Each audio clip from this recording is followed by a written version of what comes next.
Contoh misalkan, kita masih 80 tahun secara demokrasi, mungkin kita justru ada yang bilang ya secara reformasi kita baru berdemokrasi dengan benar gitu.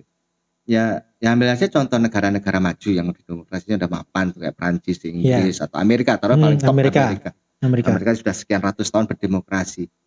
Apakah bisa dikatakan Amerika itu sebagai model negara yang ideal sejahtera? Ya. Sementara kalau kita lihat hari ini saja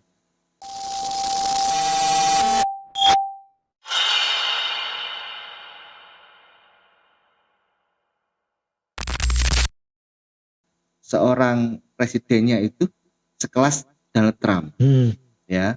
Kemudian pertanyaannya, kalau negara itu beradab, sejahtera, adil, itu berarti kan enak semua ya. Coba di Amerika itu angka kriminalitasnya berapa? Paling tinggi itu. Ya, terus utangnya saja berapa? Itu paling besar sedunia katanya, itu utangnya Amerika itu kan ya. Terus kemudian di satu sisi mereka maju sisi teknologi, terus kemudian sisi militer. Tapi apakah kemajuan mereka di sisi teknologi, di sisi militer itu sebanding dengan kualitas kehidupan yang sebenarnya itu menjadi hakikat kehidupan itu kan kualitas, Pak. Kualitas. Buat apa kita itu punya mobil listrik yang mahal, yang bagus, punya flat apartemen yang bagus, tapi kita mau keluar ke jalan tidak aman. Atau anak kita ke sekolah itu kena bully, bahkan mungkin jadi kena virus LGBT dan sebagainya. Buat apa? Terus kita punya anak perempuan itu khawatir keluar karena ada banyak sekali tindak kekerasan seksual dan sebagainya. Kemudian rumah tangga itu ya dengan segala macam karut-marut situasinya di Jepang, di Korea, ya di Rusia, di Cina bahkan ya. Jadi kalau yang menjadi ukuran maju dengan demokrasi itu adalah militer yang luar biasa, bangunannya, teknologi dan sebagainya, ya itu sangat parsial, tidak menggambarkan sebuah kehidupan yang ideal, yang beradab, yang berkeadilan, yang sosial, sejahtera, sosial, yang sejahtera dan seterusnya. Apalagi kalau kemudian dihadapkan pada kenyataan. Kalau yang ratusan tahun aja masih seperti itu, apakah kita itu mau mengorbankan ratusan tahun juga untuk sampai pada mereka, untuk tetap dalam kondisi yang seperti itu? Dan pertanyaannya yang lebih kritis, apakah dengan selain demokrasi kita nggak bisa maju teknologinya? Kan teknologi ini kan perkara netral, ini bisa maju dalam kondisi apapun selama itu dipelajari, dikembangkan, ya kan? Selama pemerintahnya ngasih peluang, modal, ngasih fasilitas, ngasih kesempatan untuk ini berkembang. Apa kemudian kalau mau bikin kekuatan militer itu harus pakai demokrasi? Enggak juga. Buktinya banyak negara yang enggak berdemokrasi seperti Korea Utara, militernya juga kuat. Dulu Rusia enggak berdemokrasi juga kuat. Cina juga kuat, ya kan? Artinya bukan demokrasi dong kuncinya. Berarti ada hal yang lain. Sementara yang benar-benar demokrasi secara penuh seperti Amerika aja kondisinya seperti hari ini itu seperti itu. Artinya ya kalau kita mau berpikir kritis, demokrasi bukan kunci. Berarti ada hal lain yang justru kalau kemudian itu kita perhatikan, itu saya yakin lebih bagus dari demokrasi. Karena demokrasi sudah terbukti meyakinkan, aku yakin sumber masalah hari ini. Masalah, gitu. Berarti tadi saya tangkap ketika kita berkaca, kalau kita ingin seperti negara maju seperti Amerika kan itu, jadi kan kita harus berdemokrasi sebagaimana Amerika berdemokrasi. Namun faktanya level tertinggi demokrasinya Amerika menghasilkan moralitas yang sedemikian rupa ketidakamanan bagi penduduknya yang begitu mengerikan ya, karena satu detik itu ada tindak kriminalitas gitu. Netizen, pemirsa kita semua publik itu coba lihat data, lihat statistik gitu. Jadi itu harus komprehensif, jangan cuma lihat fisiknya layar depannya saja dan sebagainya. Kita bagaimana kemudian dikatakan bahwa Amerika itu sudah dewasa berdemokrasi, sementara rasialis masih terjadi di sana. Bahkan di era yang super modern hari ini rasialisme tetap terjadi. Jangan di Amerika, di Inggris, di Eropa itu semua. Kemarin pemain kita Beckham Putra dapat perlakuan rasialis ya kan. Dan seterusnya. Nah, dan tadi sudah kita kunci ya bahwa tanpa demokrasi pun banyak negara bisa maju. Teheran ya, Iran itu ya maju. Korea maju. Dulu tuh ada namanya Kuba, itu juga maju secara militer. Artinya demokrasi bisa membuat sebuah kemajuan, iya, dalam hal tertentu. Yang sebenarnya juga bisa dilakukan hal tertentu tanpa itu demokrasi. oleh demokrasi pun bisa gitu loh. Jadi bukan faktor kunci di situ, demokrasi itu bukan faktor kunci. Gitu. Dulu tidak ada demokrasi, Romawi berjaya. Persia itu tidak kenal demokrasi. Romawi mungkin waktu itu pakai kekaisaran, tidak pakai demokrasi kan, pakai teokrasi. Persia juga berjaya, kekaisaran Persia. Dulu Rusia juga berjaya, Cina, India berjaya. Bahkan Islam berjaya 1300 tahun Pak tanpa demokrasi. Artinya kita mau mendewasakan demokrasi sampai kapan gitu. Jangan-jangan ini memang bayi cacat yang nggak akan pernah bisa dibesarkan gitu loh. Iya gitu. Yang harus kemudian tidak dipelihara, bukan ya mohon tanpa bayi cacat. Artinya ini memang barang cacat yang nggak akan pernah bisa dibesarkan gitu. Selain akan membawa dampak keburukan demi keburukan.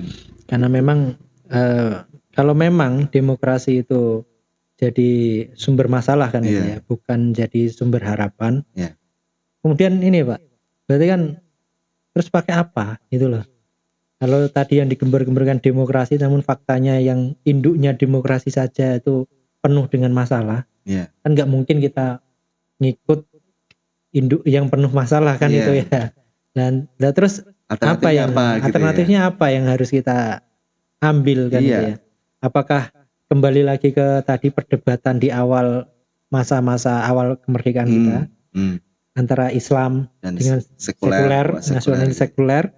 Apakah kita mau ambil opsi satunya ataukah ada opsi yang lain?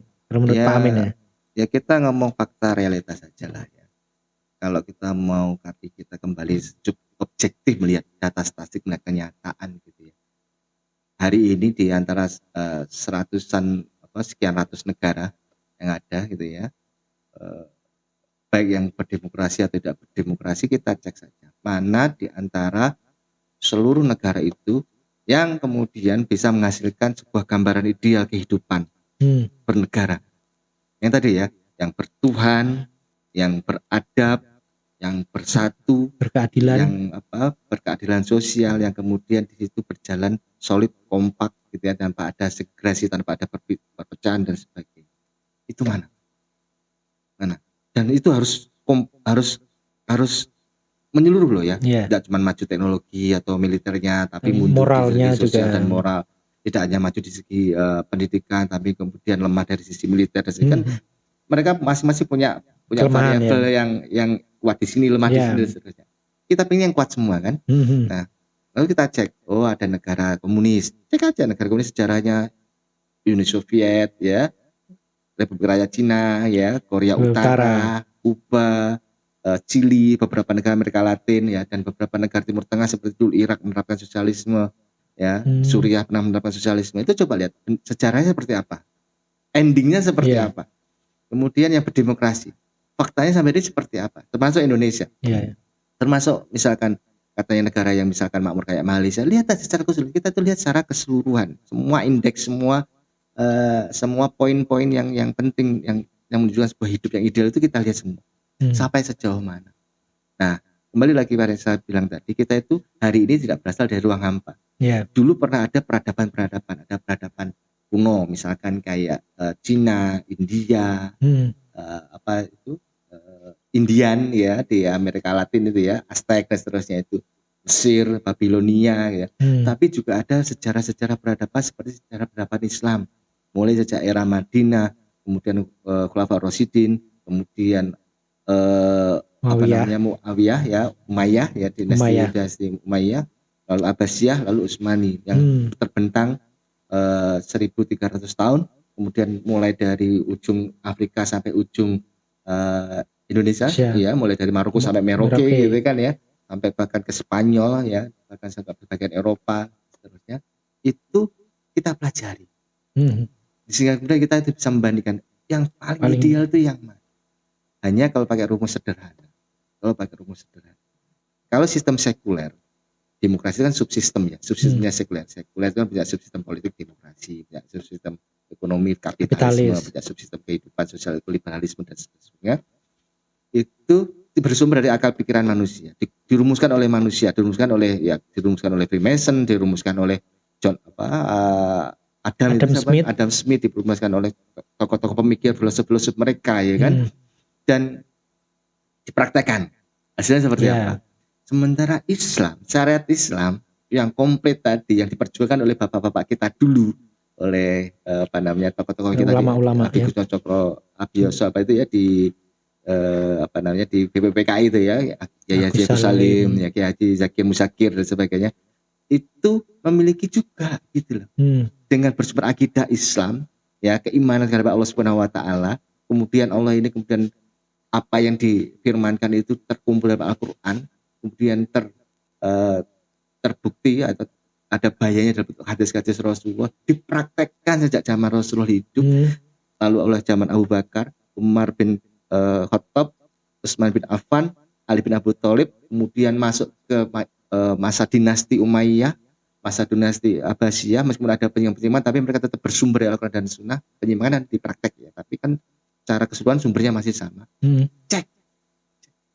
Maka tidak berlebihan ketika kita mencoba untuk mengkritisi, mempelajari apa yang disampaikan oleh para sejarawan Barat. Meskipun mereka bukan Muslim, mereka objektif, mereka jujur atas nama sains, atas nama ilmiah, atas nama sejarah, bahwa misal pernyataan bahwa orang-orang Yahudi, ya, orang-orang Kristen itu mengalami masa ke masa itu ketika mereka under Islam, under Khalifat, under kekuasaan khilafah pada saat itu. Mereka bisa beragama secara bebas, mereka mendapatkan perlakuan yang sama dengan kaum muslimin secara sosial, mereka bisa mendapatkan jaminan atas kebutuhan-kebutuhannya, dan mereka tidak diperangi, mereka tidak digenosida, mereka tidak dibunuh, mereka hidup rukun. Itu kata-kata orang saintis non muslim yang jujur. Itu harusnya menjadi sebuah pemicu bagi kita kaum muslimin, khususnya Indonesia, itu belajar. Kok bisa ya? Kenapa hari kita tidak bisa? Urusan Raja Ampat saja geger. Menteri bikin apa, presiden anulir. Urusan Aceh 40 geger. Menteri bikin urusan apa, gubernur bikin urusan apa, presiden datang pahlawan kesiangan anulir. Ya kok ngurus negara gini? LPG geger, presiden terus anulir. Masalah apa lagi?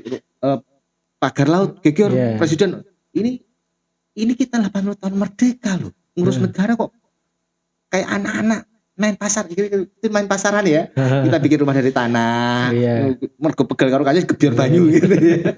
Air diteploi watu, rumahnya hancur, bikin lagi. Kok bisa gitu? Bagaimana kemudian kita itu mau mewariskan negeri ini kepada anak turun kita?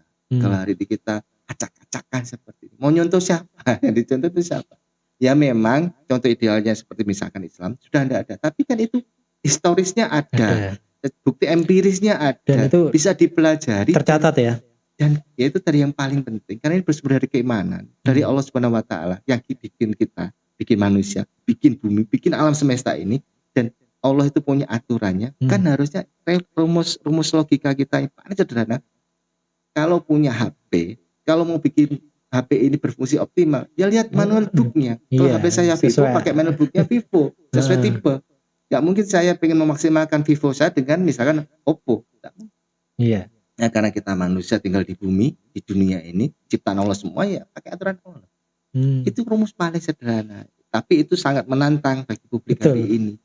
Kok bisa kemudian lebih memilih pikiran manusia yang cetek, yang terbatas, yang melihat balik tembok aja enggak bisa, melihat di balik ini aja kita enggak bisa gitu kan. Tapi kemudian mengabaikan semua yang Allah ajarkan. Zat yang menciptakan. Secara rumusnya aja enggak ketemu. Ya, cara nalar yang sederhana itu ya. Enggak perlu pintar-pintar. Enggak perlu jadi dokter honoris causa atau profesor kehormatan, enggak perlu. Itu. Iya. Maka tawaran ini dari Bang Amin ya. Jadi kalau demokrasi ini bukan challenge, tantangan. Tantangan. Baik. Kalau memang demokrasi ini tidak mampu memberikan solusi, kita kan harusnya cari alternatif yang lain. Tinggal kita tantang ya, adu argumen, apa itu ya? Adu kepintaran lah. Ya, adu data, adu sistem ya berarti ya. Iya. Objektif loh ya. Secara objektif. Ya, demokrasi seperti apa? Pakai label-label loh ya, gitu. Demokrasi seperti apa? Kemudian tawaran dari Islam seperti apa? Fair kan itu ya. Semua berdasarkan argumentasi. maka kan kita bisa challenge itu. Ya, adu fakta lah. Adu fakta. Fakta demokrasi yang ratusan tahun, misalkan sejak revolusi Amerika atau Perancis sampai hari ini, dengan fakta 1300 tahun Islam berkuasa di dunia itu. Coba lihat aja fakta datanya. Iya. Ya kalau memang kemudian secara statistik itu mengunggulkan Islam, ya apa salahnya kita coba Islam? Ya, apa salahnya? Apa salahnya? Iya, Apa salahnya? Kita sudah mati-matian dengan Iya. demokrasi kok. Ya sekarang coba kita hidup dengan Islam. Kalau kemarin kita mati-matian dalam demokrasi, cobalah kita hidup dengan Islam. Iya. Jangan-jangan kalau itu sesuai dengan kehendaknya Allah, Allah rahmati kita. Yang punya Kan berkahan oksigen, gitu. yang punya emas, yang punya laut, yang punya ikan, yang punya nafas dan jantung kita, itu ngasih kita keberkahan. Bukankah itu sebagai muslim yang kita yakini? Dan orang Islam jangan khawatir, non muslim jangan khawatir. Sejarah membuktikan, silakan baca kehidupan non muslim di dalam wilayah kekuasaan Islam selama 1300 tahun. Coba kalau ada yang digenosida, coba ada yang kemudian tidak diberikan keadilan, tunjukkan data dan fakta secara objektif. Kita diskusi bareng. Iya, itu.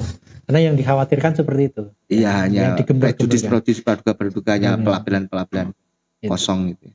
Baik, ya itulah challenge kita. Kalau masa kita ya mau gini-gini terus kan, Rek? Masa anak putu Mas. Iya kan, kita nggak hidup Iya. untuk diri kita sendiri kan itu. S1 pinter, jualan bebek susah. Saya S1 pinter, jualan gambar susah juga. Gitu ya. Repot, Memang repot. butuh satu challenge ya, Iya. agar kita punya pilihan-pilihan yang lain. Iya, sementara dan itu ijazahnya tidak, diragukan jadi presiden 2 periode. ya, itu kan lucu Aneh, itu ya, aneh. lucu sekali. Nah, maka itu Challenge-nya itu. challenge, dan itu wajar-wajar saja. Ya, wajar kan itu. wajar lah. Wong kita ini sudah Nah, kalau jibuk. misalnya nanya, berarti dulu para pendiri bangsa keliru. Nah, manusia itu bisa keliru kok. Iya. Ya mungkin pada saat sirkumstansi pada saat itu mereka memutus itu iya. Nah, Mungkin tepat, tapi kan terbukti setelah mereka putuskan saat itu kan hari ini kita melihat buktinya, oh ternyata itu keliru. Kan mereka bukan nabi, ya Iya. nggak mungkin keliru. sesuatu yang wajar kalau manusia itu Apa salahnya keliru. kita merubah? Justru saya pikir kalau para pendiri bangsa itu kita sosokkan sebagai karakter yang Yang bijaksana, tentu mereka akan tersenyum bahagia ketika kita itu menginsafi bahwa mereka keliru, lalu kita tanpa menghilangkan rasa respect Hormat kita kepada mereka, lalu kita membuat sebuah pilihan alternatif, mengambil Islam misalkan sesuai dengan yang mereka dulu tentang gitu kan. Kita ambil Islam, kita buktikan mereka kan terbukti keliru tuh. Iya. Setidaknya sampai ini mereka terbukti keliru kan keputusannya mengambil demokrasi. Kita coba ambil pilihan satunya, Iya. kelompok satunya itu Islam. Kita lakukan. Sama-sama keliru enggak? Jangan-jangan enggak keliru. Dan kita enggak pernah memusuhi mereka, kita Iya. maafkan. Mereka juga manusia. Mereka mengambil keputusan berdemokrasi karena preferensi ilmu mereka. Iya, Gitu. betul. Meskipun kita pertanyakan, mereka juga meskipun sekuler mereka Muslim. Kenapa kok enggak belajar Islam? Ya mungkin karena faktor pendidikan saat itu ya. Tapi Iya. kita enggak menyalahkan sejarah, kita enggak menyalahkan para pendiri bangsa, tapi kita coba berbijaksana ya. Kalaupun ternyata keputusan beliau dulu itu terbukti keliru, ya kita rubah lah. Iya. Nah, inilah bentuk kepedulian kita ya Iya. terhadap generasi yang akan datang. Kita nggak hidup di masa lalu loh Mas, kita hidup di masa Masa depan depan. loh. Anak-anak cucu kita. Iya, anak loh. cucu kita. Jadi ini wujud kepedulian kita pada Iya. negeri ini, karena negeri ini ya negeri yang kita cintai, kita lahir di sini, kita tidak ingin negeri ini rusak, maka Iya. alternatif pilihan itu memang harus ada dan kita challenge. Iya, cukuplah yang tua-tua yang keliru, yang muda-muda atau generasi jangan sampai keliru yang sama. Oke, itulah obrolan kita malam hari ini ya. Kali ini dengan berbagai problematika yang ada, ya tentu nanti kita akan bahas lebih dalam lagi. Jadi demokrasi emas atau ampas? Iya, ampas lah. Sementara ampas ya. Ampas ya. Jangan-jangan memang ampas gitu. Ya, itu ya tentunya bagaimana Islam. Kayak yang katanya Bang Amin tadi itu jadi alternatif solusi, ya kita challenge. Ya itu Mau kan enggak? diperdebatkan. Iya. Satu diambil ternyata kan keliru. Nah coba satunya dicoba. Ya coba. Iya. Dan dengan argumentasi bagaimana Islam mengatur negeri, Iya. ya itu kan perlu kita diskusikan. Ulamanya ada, kitabnya ada, Ya, jejak historisnya juga ada. Kita cobalah. Ya, coba. kita coba. Tinggal keberanian aja ya. Iya, harus berani. Harus berani. Demi anak cucu harus Iya. berani. Maka itu basa-basi demokrasi malam ini. Ya, Oke. jangan di mana-mana. Terus ikuti channel kita, jangan lupa like, komen dan juga subscribe channel basa-basi demokrasi ini, karena semakin banyak yang paham ya, Ya. akan semakin banyak orang yang akan berani untuk bangkit, ya, berani untuk berubah, maka kebutaan yang paling merusak adalah kebutaan terhadap politik. Assalamualaikum warahmatullahi wabarakatuh. Waalaikumsalam.